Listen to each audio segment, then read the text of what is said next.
Oke,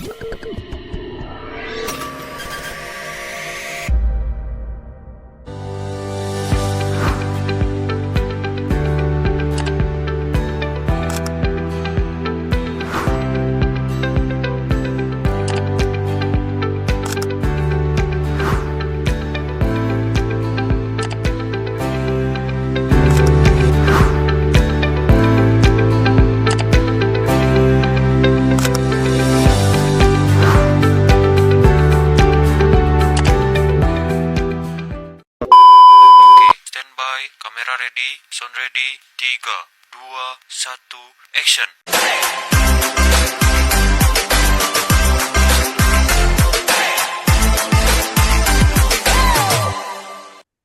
Halo teman-teman semuanya, selamat datang di podcast Dialog Kebangsaan dengan tema visualisasi bangsa yang dapat menggugah rasa cinta tanah air dan bangsa. Jadi ya teman-teman, kali ini kita akan melihat Indonesia lewat kacamata pariwisata. Jadi setiap daerah itu punya pesona yang bisa divisualisasikan, bukan hanya sebagai daya tarik wisata gitu, tapi juga sebagai identitas bangsa yang patut kita banggakan.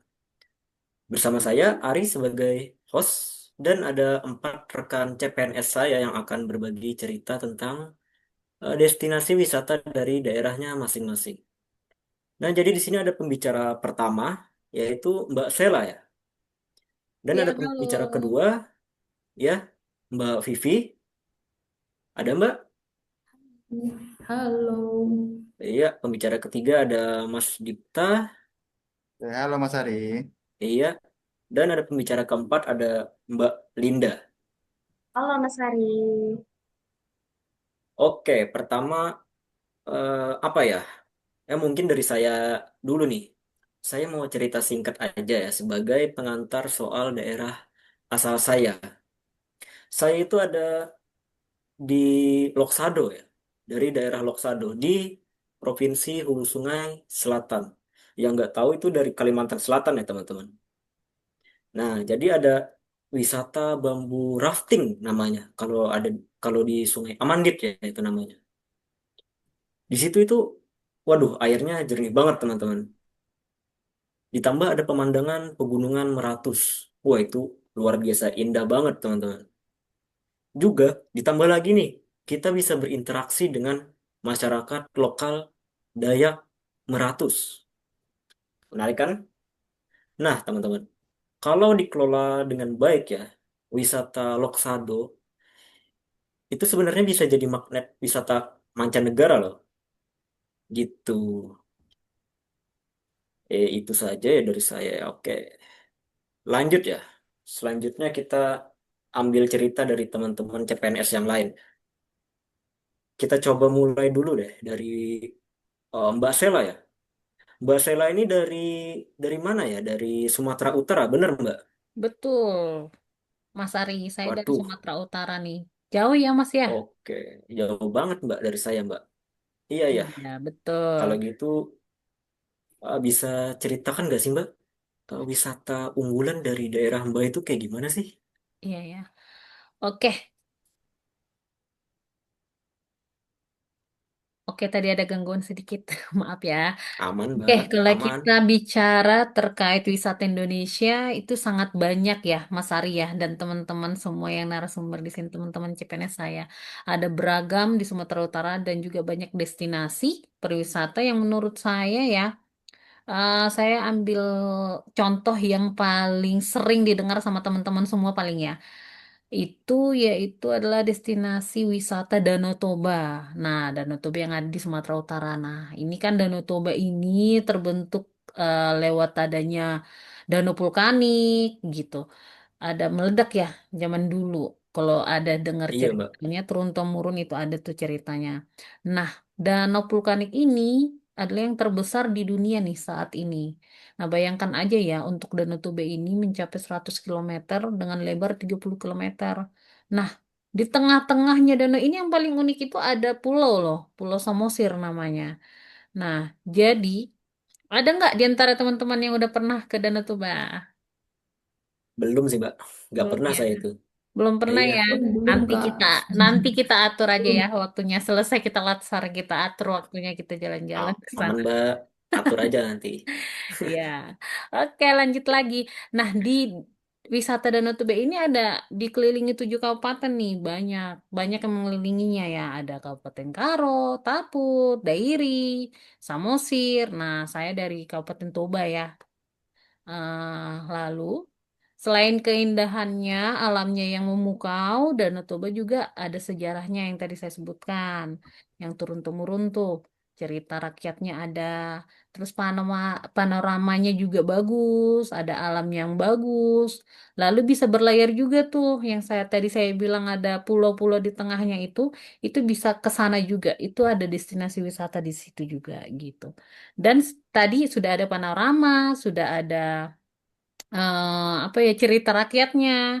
Lalu ada juga nih tarian tradisionalnya, ada musiknya, ada makanan khas daerah yang mungkin saat ini mungkin teman-teman juga pada tahu ada yang sashimi orang Batak namanya ya, naniura. Nih, itu Iya lagi Mbak. viral-viral tuh saat ini ya. Gitu. Dan juga Danau Toba ini juga terbesar nih.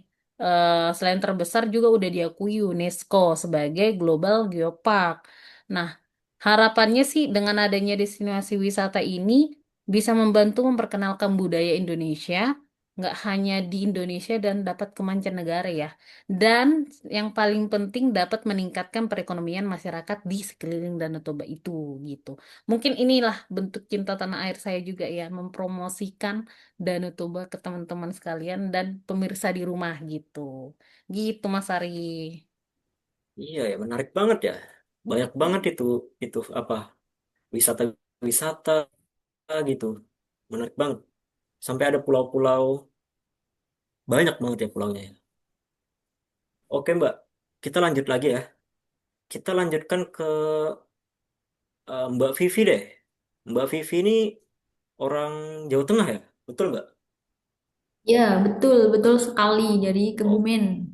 Kalau di daerah oke. saya, di Kebumen dari ya. Kebumen itu, di Jawa Tengah, ada yang namanya itu destinasi wisata Geopark Karangsambung Karangbolong. Nah, baru aja nih tanggal 17 April 2025 kemarin, kawasan ini tuh secara resmi diakui sebagai UNESCO Global Geopark setelah sidang Dewan Eksekutif UNESCO. Nah, geopark ini sangat menarik terutama bagi orang-orang yang suka dengan sejarah geologi. Nah, ini bukan cuma tempat liburan biasa, tapi juga bisa buat laboratorium alam raksasa nih. Nah, sebenarnya apa sih geopark Karangsambung Karangbolong ini? Nah, geopark ini tuh diakui sebagai geopark nasional karena menyimpan bukti-bukti geologi yang sangat penting tentang pembentukan Pulau Jawa. Bayangkan, jutaan tahun lalu, kawasan ini adalah dasar laut purba, tempat bertemunya dua lempeng bumi, yaitu lempeng Samudra Hindia Australia dan lempeng Eurasia. Akibat tumbukan dahsyat tersebut, batuan-batuan dasar laut itu terangkat ke permukaan dan membentuk bentang alam yang sekarang bisa kita lihat. Nah, inilah yang membuat Geopark Karangsambung Karangbolong dijuluki sebagai The Mother of Earth of Java. Sorry, rada melenceng dikit ya, soalnya Inggrisnya rada-rada Jawa gitu ya. Oke, Atau Mbak. Ibu Bumi Jawa. Nah, di sini kita bisa menemukan beragam batuan unik yang umumnya jauh lebih tua dari zaman dinosaurus. Geopark ini memiliki puluhan situs geologi, biologi, dan budaya. Beberapa yang paling populer dan wajib dikunjungi. Ini ada beberapa saran dari saya ya. Ada Karangsambung yang pertama. Ini tuh pusat dari geopark, tempat teman-teman itu bisa melihat beragam batuan langka seperti batuan beku, sedimen, metamorf. Salah satu yang paling unik adalah batuan bantal atau pilau lava yang terbentuk dari lava yang mendingin di bawah air laut. Nah, di sini juga ada pusat informasi geologi LIPI yang bisa jadi tempat belajar yang seru sekali. Yang kedua, ini paling best seller nih, ada Pantai Menganti. Nah, Pantai Penganti itu indah sekali karena ada tebing-tebing curam yang terbentuk dari batuan purba yang menjadi daya tarik utama. Pemandangan dari atas tebing, termasuk jembatan merah yang ikonik. Nah, yang ketiga ada Bukit Pentul Indah. Kalau teman-teman suka mendaki nih dan menikmati matahari terbit, tempat ini pas banget. Dari dari puncaknya, kita bisa melihat pemandangan perbukitan hijau dengan latar belakang hutan pinus serta Gunung Sumbing dan Gunung Sindoro dari kejauhan. Selanjutnya ada gua nih, yang suka main ke gua mungkin bisa ke sini ya.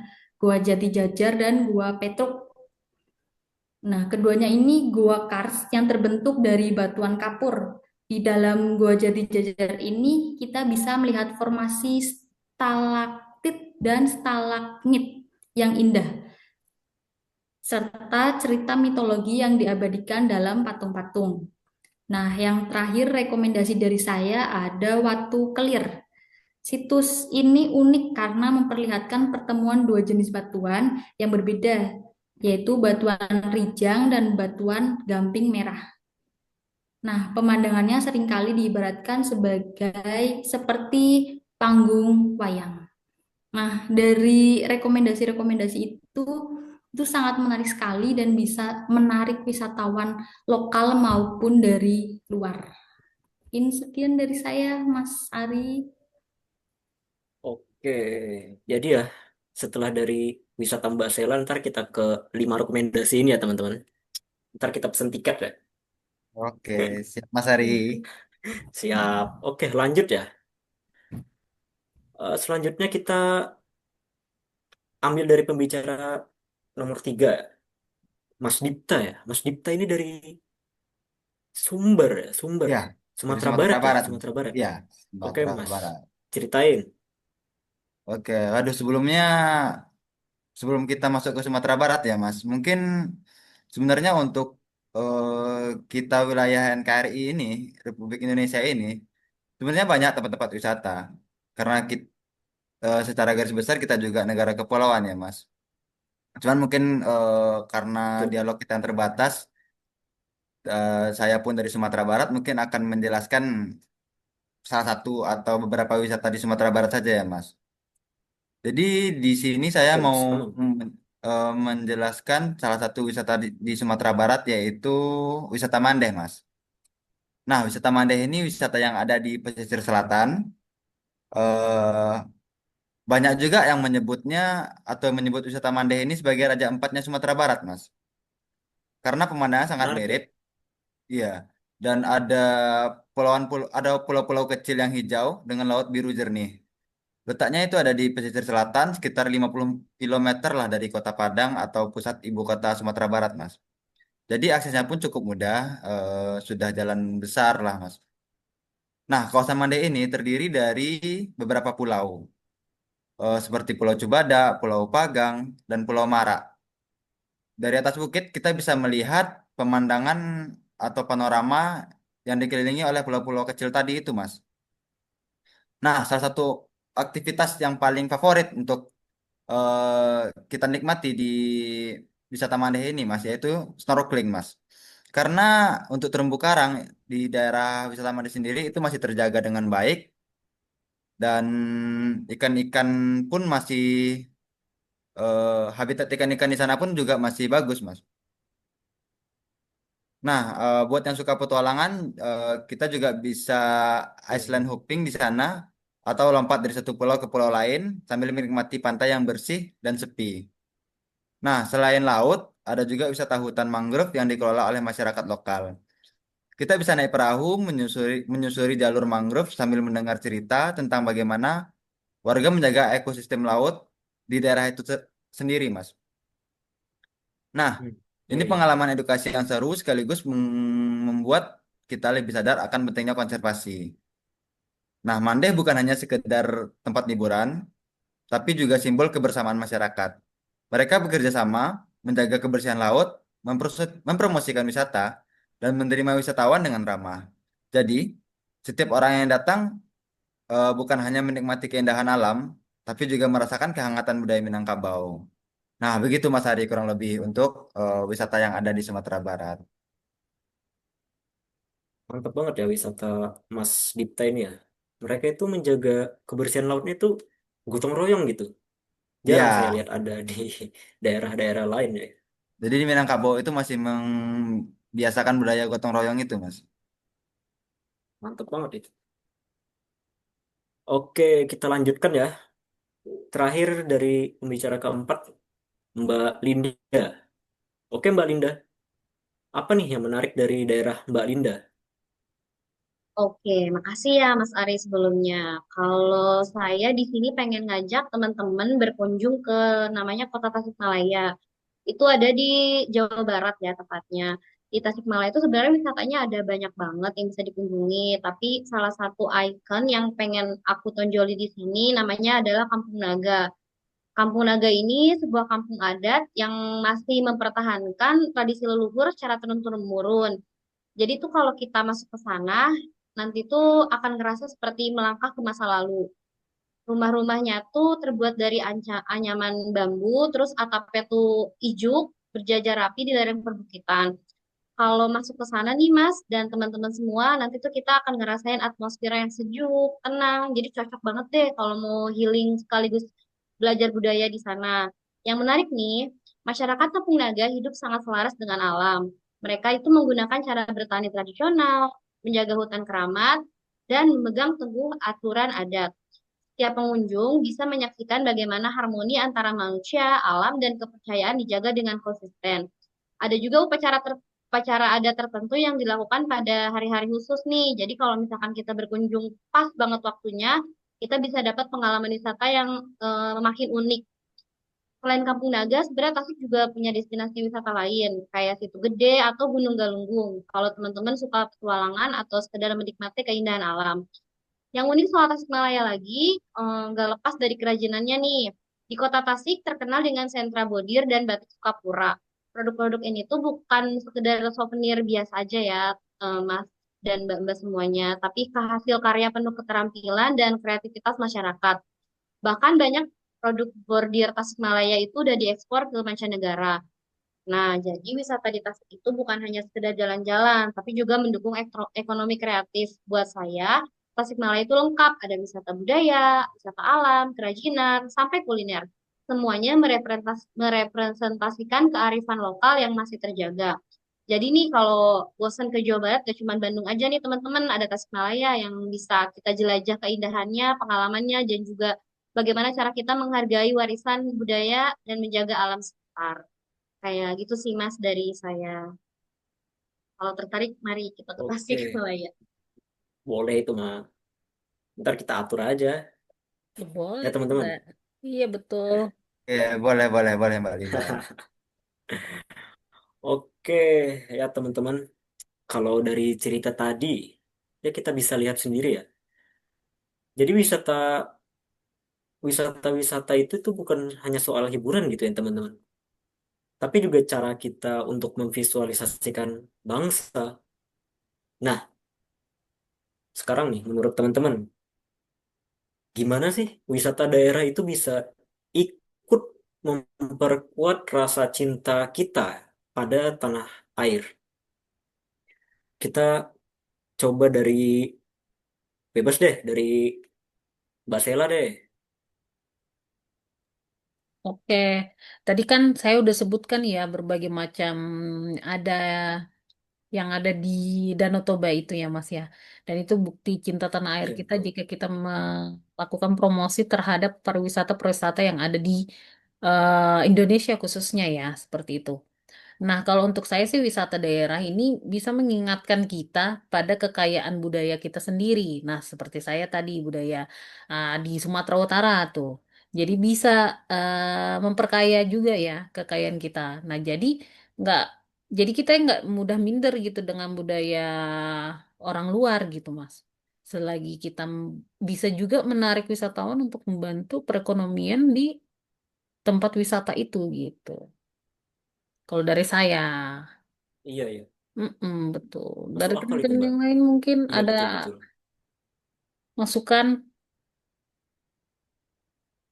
Gimana nih, teman-teman? Masukan nggak? Coba deh, eh Eh, Ma- eh, jadi siapa itu? saya ada saran sedikit. Boleh, Mbak Vivi. Kalau wisata, ya, kalau wisata kita maju, ekonomi rakyat ikut berkembang. UMKM, pedagang-pedagang kecil yang ada di sekeliling wisata-wisata yang udah tadi kita sebut semua itu ikut berkembang juga. Nah, itu wujud cinta tanah air yang nyata sekali, teman-teman. Oke, menarik ya, menarik. Ada lagi teman-teman? Oke, Mau mungkin ikutan nih Mas? sedikit. Oke, Mbak Ya udah Linda dulu dari deh, Mas Mbak Linda, dulu Mbak deh. Linda. Silakan Mbak Linda. Ya Boleh. Ladies udah. first, Mbak Linda. Oke, Bapak. Jadi sebagai Oke, ladies first, ladies first. sebagai ketua komunitas wisata dari Tasikmalaya nih, Mas. Aku tuh ingin Iya, menyampaikan kalau promosi wisata itu bisa memperlihatkan pada dunia bahwa Indonesia itu indah, beragam, dan damai dengan yang tadi semua kelebihan dan juga keunikan dari Sabang sampai Merauke. Tentu kita bisa menjadikan ini wadah untuk promosi kita. Nggak usah malu deh, pokoknya kita punya semuanya di Indonesia itu dari aja. oke, setuju Mbak. Indonesia itu punya semuanya gitu. Sudahnya indah, beragam, damai gitu. Gak kurang dah. Oke Mas, lanjut ya yang terakhir ya Mbak, Mas Dipta ya. Ya, nah sebenarnya saya juga setuju Mas Ari dengan statement Mbak Linda tadi ya. Sebenarnya keberagaman kita itu banyak dan indah. Dan mungkin tugas kita selanjutnya yaitu sebagai warga negara ini, bagaimana kita mempromosikan khususnya wisata-wisata yang ada di negara kita, di Indonesia, untuk memperlihatkan pada dunia, Mas, bahwa Indonesia itu indah, beragam, dan damai. Nah, mungkin dari saya mungkin itu sih, Mas. Iya Mas, iya Mas. Masuk akal ya, masuk akal, masuk akal. Oke teman-teman, ada pendapat lain nggak? Mungkin Aman? saya cukup cukup cukup Udah ya, Mas. cukup, Cukup Mas. ya? Cukup-cukup, Oke deh. Mas. Gimana nih teman-teman? Kita udah hampir berapa menit ini? Kita lanjut ke closing aja ya, closing ya. Jadi ya teman-teman, dari perbincangan singkat kita sebelumnya ya, kita itu belajar ya bahwa pariwisata itu bukan sekedar tempat jalan-jalan doang gitu, tapi juga media untuk kita memvisualisasikan bangsa ya teman-teman. Nah, lewat wisata tadi, itu kita bisa memperlihatkan kekayaan budaya, alam, dan juga semangat persatuan Indonesia ya teman-teman. Jadi kita sebagai CPNS itu alangkah baiknya kita promosikan pariwisata daerah kita gitu sebagai sebagai bagian dari pengabdian kita pada bangsa. Ya karena Indonesia itu cuma bukan bukan hanya tempat tinggal gitu teman-teman. Tapi Indonesia itu adalah sebuah rumah gitu. Rumah yang harus selalu kita banggakan. Itu teman-teman. Jadi Indonesia itu harus selalu kita banggakan dengan dengan salah satu pintunya adalah faktor bukan faktor ya dari media pariwisata. Oke teman-teman, terima kasih telah mendengarkan podcast kita podcast visualisasi bangsa. Sampai jumpa. Salam cinta tanah air. See you next time. Salam cinta tanah air. Salam cinta tanah Salam air. cinta. Thank you, Mas Ari. Terima kasih Sama-sama semuanya. Mas. Yuk Mas. semuanya.